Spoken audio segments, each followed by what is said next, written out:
మనం తీసుకున్నటువంటి పిహెచ్సి కావచ్చు, సిహెచ్సిస్ కావచ్చు, ఏరియా హాస్పిటల్స్ కావచ్చు, డిస్ట్రిక్ట్ హాస్పిటల్స్ కావచ్చు, మెడికల్ కాలేజెస్ కావచ్చు.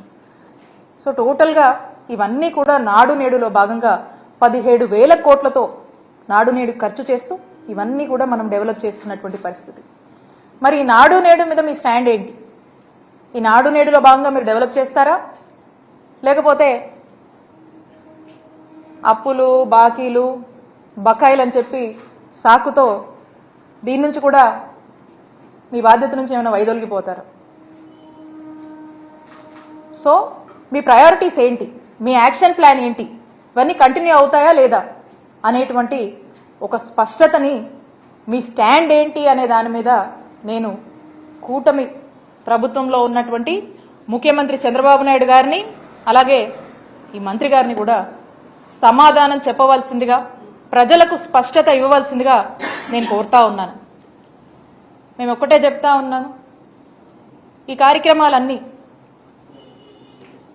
మా నాయకుడు జగన్మోహన్ రెడ్డి గారి నాయకత్వంలోని మా ప్రభుత్వంలో మేము మా సాయశక్తుల బెస్ట్ ఆఫ్ అవర్ ఎబిలిటీ అనేక సార్లు రివ్యూలు చేసుకుని, అనేక సార్లు ఇంకేం చేయాలి, ఇంకేం చేస్తే బాగుంటుంది అని చెప్పేసి అనేక రివ్యూలు కండక్ట్ చేసుకొని 1-2 సార్లు ఏదైనా ఒక స్కీమ్ ఇంప్లిమెంటేషన్కి వెళ్తుందంటే 1-2 సార్లు చెక్ చేసుకొని దాని ఇమీడియట్ గా ఏదైనా లూప్స్ ఉన్నా, ఏదైనా ఫ్లాస్ వచ్చినా కూడా వాటిని రెక్టిఫై చేస్తూ దానికి ఎంత బడ్జెట్ అవసరమైనా కూడా ఏమైనా సరే ఎక్కడ కూడా వెనకాడకుండా, ప్రజలకు ఎక్కడంటి అసౌకర్యం కానీ ఇబ్బంది కలగకుండా మేము ఎంత కష్టమైనా కూడా ముందుకు వెళ్లి ఇవన్నీ కూడా ఇంప్లిమెంట్ చేశాము. ఇదంతా కూడా ఒక రికరింగ్ సైకిల్, ఇదంతా కూడా ఒక రికరింగ్ ప్రాసెస్.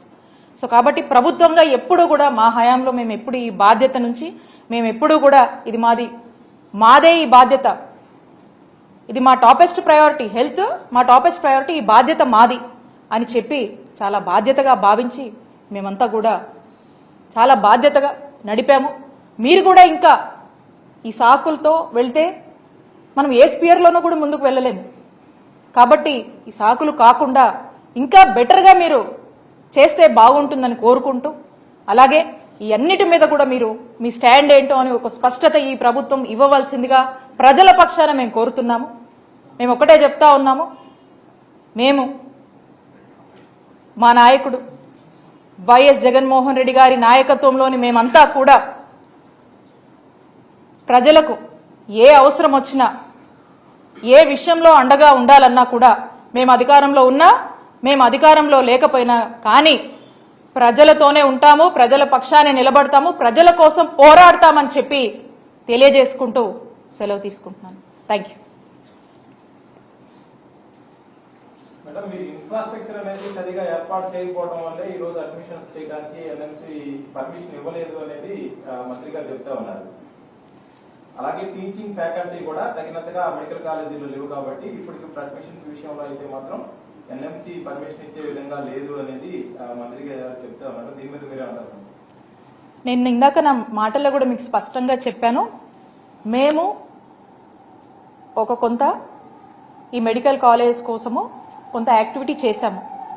మా యాక్షన్ ప్లాన్ లో భాగంగా ఏదైతే ఫేజ్ 2కు సంబంధించినటువంటి మెడికల్ కాలేజ్ ఉన్నా దానికి సంబంధించినటువంటి కొంత రిక్రూట్మెంట్ మేము ఉండగానే కంప్లీట్ చేశాము, కొంత ఇన్ఫ్రాస్ట్రక్చర్ మేము డెవలప్ చేశాము. ఇప్పుడు ఇంకా కొంత చేయాల్సింది ఉంది. ఆ చేయాల్సిన దాని మీద ఏమైంది, దాని మీద మీ యాక్షన్ ప్లాన్ ఏంటి, ఈ పాటికి అయిపోయి ఉండాల్సింది. మరి దానికి గల కారణాలు ఏంటి, దాని మీద మీ స్టాండ్ ఏంటి, అసలు మెడికల్ కాలేజ్ మీద మీ స్టాండ్ ఏంటనే ఒక స్పష్టత ఇవ్వవలసిందిగా మేము కోరుతా ఉన్నాము.